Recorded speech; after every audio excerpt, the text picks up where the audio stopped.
Hello, hello. We continue to use this backdrop. I hope you guys are liking it. I feel like it gets you in the vibe of like it's a corner and we're gonna learn things. Ooh.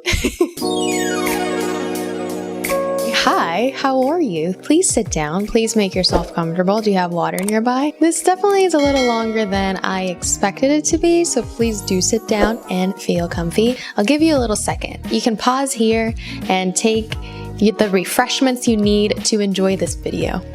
I'll wait for you in the pause section. I will actually continue now. So as you can tell, I really like researching different things, and I've tried a couple of these videos on my channel, and one of them really kicked off called The Truth About Cursive Singing, and I thought it was so specific that nobody was gonna watch it, but I was very intrigued to research it either way. So I thought, hey, let me actually try a video with the same format and see how it goes if you guys really enjoy it. So this is another topic that I'm very passionate about, and you already read the title, so let's just get into it. The truth about digital artists. So what is a digital artist, you may be wondering, because it's a very vague term. Study.com defines digital art as work made with digital technology or presented on digital technology. This includes images done completely on computer or hand-drawn images scanned into a computer and finished using a software program like Adobe Illustrator. It's not limited to Adobe Illustrator. There's definitely a lot of different types of programs like Photoshop, heck, even Paint would fall under this category. So I feel like I just defined that for you and you're still like, that is very vague still. We're a little step closer to it, but not too much. And I think it's because digital art can look like this. It can also look like this. It can look like this. But it can also look like this. So there really isn't like one right way to do digital art. And the thing with digital art is that we've become so used to seeing it on our social media, when we walk down the street, when we're on the internet, that we've become almost like unfazed by digital art, because it's not like the art that you study in school with brushstrokes and impressionism and cubism and realism and surrealism. And it's like, you know, you can also do all of those things with digital art. I think for this specific video, I want to get into the minds of someone that actually does digital art and get their perspective of what digital art is, how they got involved with digital art, and what type of digital art they do. So what better way than doing it with a digital artist that I truly admire, I truly respect, and just so happens to be a really close friend of mine, Andrea Loaiza. God, I was gonna say Andrea, but I call her Andrea, so you know, Andrea, potato, or Slightly Oblivious. She's incredibly talented. She has incredible pieces of digital art on her Instagram, but I'm actually gonna stop talking about her work and have her talk about her work. It's a 10-minute interview. I recommend every second of it, but you can always scrub along to the parts that you find interesting. Andrea, Andy, Andrea. Slightly Oblivious. Why Slightly Oblivious? Like, where did that name come from? Why? I love it, but I want to know like the reasoning behind it. Okay, so when I was in college, I wanted to create like a college blog. Like, I wanted to be a blogger, and I was like an English major, so like it made sense kind of. And I wanted to have like a very, very cool name. I didn't know exactly how to describe me. People would tell me like, oh my god, you're so oblivious. But I didn't think much of it until I remember we were walking, I don't remember exactly where, but I was walking with my roommates. I think it was Mario who said like, oh, is that, did you see that t-shirt that looks amazing? And I was like, what t-shirt? And he was like, literally, like, we were all talking about it. And I was like, I have no idea what you were talking about. He looked at me and he was like, oh my god. And I was like, I am so sorry. I am very, very oblivious. And he looked at me and he was like, you're slightly oblivious. Oh. And I looked at him and I was like, that's it. That's it. Like, I am slightly oblivious. You had So you had anticipated to do writing initially, but then you started getting into more digital art. I used to follow a lot of people who were like bloggers on Instagram, and I felt that it was a way for me to like practice my writing, and also like it just looked fun. And it made it a little bit difficult to go from like just not caring about the pictures that I posted to like posting pictures that I felt they were like blogger type. Yeah. And it just like killed my joy for like writing or anything. It's weird because like when you post a picture for like yourself and you feel really pretty and you're like, okay, that's the picture that I want to post because I feel really pretty, you like the compliments. But when you're trying to like create a community and you're trying to like give traffic to your website and people just caring about like how I looked, that's how I saw it. Like it made me feel a little bit uncomfortable, so I stopped. Like it was really hard for me, and I started seeing like I followed like the Instagram account on Instagram, and one of the people who they were featuring was a book blogger, to say something, and she was using a lot of Photoshop for her stuff, and I saw it and I was like, oh, this is really interesting. And I followed her, and I started noticing that a lot of people who were using like Photoshop were also a part of her community, and I started following them. And I always saw Photoshop as the one enemy who like fixes you and like takes out your pimples, and they make your beauty standards horrible. Fake. So I always saw it like that. Started like playing around a little bit with it, and I did one edit that was inspired by From B with Love, but she was like a book blogger and she will tell stories through her photos. And I love that. And she would not always like put her face in it, but she would tell stories, and I was like, I really want to do that. I want to be able to tell stories. I want to be able to make people see what's inside of my head instead of like just taking cute pictures. And that's kind of like how I started. I think it inspired me to see people being able to do what I didn't know you could do with stories. Like I always thought that I had to do writing. Yeah, that's so cool, because like before you would have like the photos and the captions be like two separate things, and then like people would not see the captions and they'd be like, you look cute, and then that's it, and then you think of all this story you created. So like the fact that you can now tell your story visually, it's like there's no going around it. You've tried different types of styles, but like what would you say is like your style? My style like definitely has been evolving throughout the years. I started practicing with Photoshop in 2018, and I would do it like on my free time. So it was very funny because my first edit, I think they were like very simple, and then like out of nowhere I tried to do like a very complex one. It had like so many layers.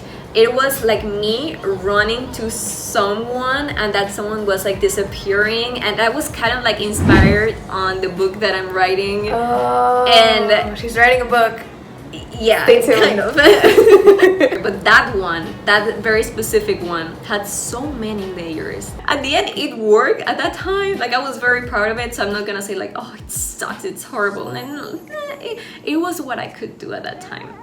But I think that because of COVID, I've been working a lot with like backgrounds. I've been working a lot with like creating a world and then immersing myself in it. And after I kind of see how my position and how everything would look, then I try to do a better sketch. And I kind of like explain like, oh, these are stars. This is my my dress is gonna be kind of like flying when I'm gonna be running. My hair, I want it to look like this way. I like my edits to like, I like that what I post kind of like represents me, and I want to make sure that whatever I put on the internet, it's something that I'm proud of.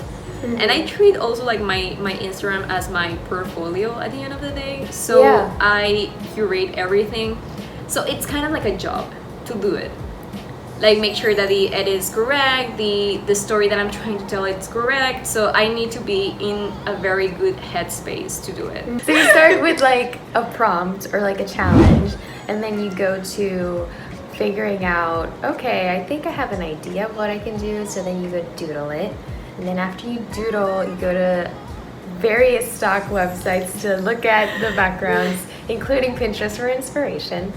And then you work on the background, and then you take a photo of yourself in natural light, and you insert yourself in the background, and then at the end you kind of see if like you want to add new elements, change like the angles of things, and then you like the masterpiece is done. I hope. And you just reminded me, I totally forgot about this, but you were actually featured in Adobe's Creative Cloud. And I remember that day like it was yesterday. It was during the quarantine, and I was like super excited. I want to know what went through your mind like when you saw that. I screamed when I saw like Adobe has tagged you, and my parents were like, what is happening? And I was like, they were like, who knows you? And I'm like, I've made it. They know me. It was really funny because I feel like the day that they featured me, I was kind of sad. I was like, I don't know if I should put so much effort on this. It was like those days that you were like having like that self-doubt, and I was like, I don't know. I'm not very like inspired. What would you say is something someone can do when they're scrolling on their feeds to support a digital artist like you? When people comment on my edits, like I feel so much love, because as I said, like not everybody will stop on their social media to leave a comment. Unless it's like you're a mean person that you like to leave like bad comments all the time. Like besides them, like you don't usually just stop to like comment on other people's things to say like, whoa, you're amazing, or I love this. I've had people who haven't like ever commented on my edits, but they will share it all the time, and I'll be like, I appreciate it, thank you. And we're back from the interview. Thank you so much for watching it. Andrea actually offered to do a piece of digital art for me, depending on the concept that I wanted to do. So that was really exciting because I got to pick the concept and think about it through with her, and take the photos with her, and have her magic do the whole thing. Like, I was ecstatic because if I can get myself to look like that, I am down. So figuring out what exactly I wanted to do, I think, was the hardest part for me in this process, because the sky was the limit. Really, I could do anything I wanted. So I went back and forth a lot through a lot of different types of ideas, and I landed on 3 different ideas that I ended up scratching off 2 and then picking the last one. So this is the idea that I chose to go along with. How life is truly a mindset. And that's not something we really talk about. You know, it's very common and easy. Look at your life and your situations and what you have in front of you and the circumstance you're facing, and going directly at it and seeing how to tackle it versus finding a way of seeing it. So once I sent Andrea my idea, we went back and forth on how we wanted to execute it. And then she sent me this sketch that I fell in love with, and I was like, let's do this. We're meeting tomorrow and we're taking this photo. So, hi. We're on our way to the location to take photos, but we couldn't find parking. So we're trying to find another spot with the light of day that we have left. So, which is little. The next thing we had to do is find a place that we can actually take the photo, until we finally found an ice cream shop that had outside seating. We immediately started taking photos. Like, it was like, she just like, bam, bam. I started doing little angles, and I was like, oh my gosh, I'm not a professional model. What do I do with my hands? And it wasn't until she took photos of me with the glasses and showed me how it looks like that I figured I don't want to have the glasses on. I also don't wear glasses usually, so it looks weird. I've now realized I've made a mistake. Probably the worst client ever. I just didn't like how it looked. It felt very inauthentic to me. So then she was like, okay, let's take a step back and figure out different ways that we can still have the idea of the glasses, but not exactly wear them. So we doodled, we went on Pinterest, we brainstormed, there were moments of silence, of like very furious creative thinking, until we figured, hey, the sun is setting, why don't we just, take photos and just try different things with the glasses and see what works. What if I have them on my head? But I finally landed on this photo. So once we had the shot, it was great. We went to dinner, we had drinks, we celebrated, it was a great night. So now comes the editing portion. So it's all in Andrea's hands now. My photo has been taken. This is all her magic sauce from now on. Hi guys, I've been working on Christina's edits for a while. I'm also watching The Good Place. I am working on the illustration part.